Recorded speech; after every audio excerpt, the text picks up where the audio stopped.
در حالی که در تاجیکستان از روز آزادی بیان یاد میکنند، یک حامی حقوق مهاجران از مقامات تاجیک دعوت دارد که در ترغیبات روسیه را ببندند تا اینکه مهاجران فریفته نشوند و این شب و روز به روسیه سفر نکنند.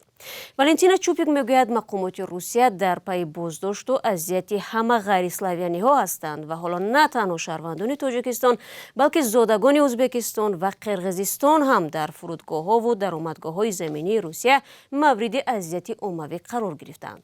او در یک صحبت ویدیویی با همکارم خیرومان بقازاده فشارهای ایجاد شده در نسبت شهروندان آسیای مرکزی را توضیح داد. پروازها از شهرهای گوناگون اساساً از کشورهای آسیای مرکزی را منع می‌کنند. خبرهای از بازداشت هواپیمای از ارمنستان و هم آذربایجان بود. یعنی محض چهره‌های غیر اسلاویانی را بازداشت می‌کنند.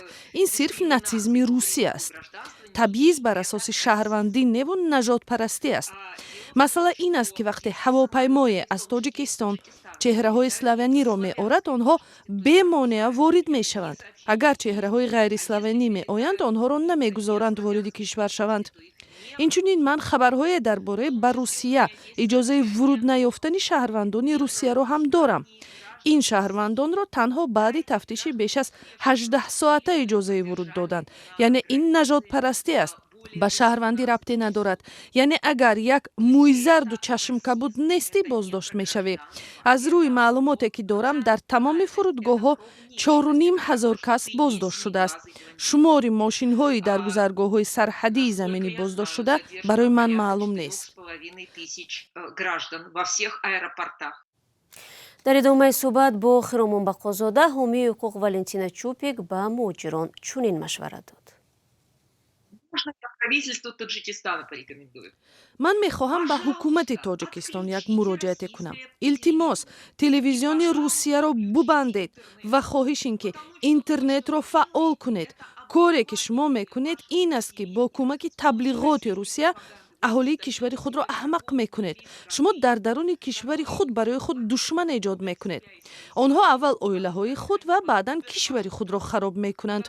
خدا نکرده اگر تجاوز روسیه صورت گیرد و این یک کاری واقعا شدنی است، دور بودن مسافه هیچ اهمیتی ندارد. خدا نکرده چنین شود، همین آدمان تاجیکستان خود را دفاع نمی کنند، چون که آنها خبر ندارند که تاجیکستان یک دولت مستقل است. تلویزیون روسیه را بکشید، اینترنت را باز کنید که مردم به معلومات درست دسترسی داشته باشند و هرزه های آنها را گوش نکنند. بینندگان عزیز، شکل کامل صحبت خیرومان بقازاده با والنتینا چوپیک را امکان دارید در وبسایت رادیو آزادی تماشا کنید. خاطر نشان میکنم که خود والنتینا چوپیک شهروند ازبکستان بوده، چندین سال به این طرف در روسیه از حقوق مهاجران حمایت میکرد، ولی مقامداران روسیه او را از این کشور اخراج نمودند و حالا او در امریکا به سر میبرد.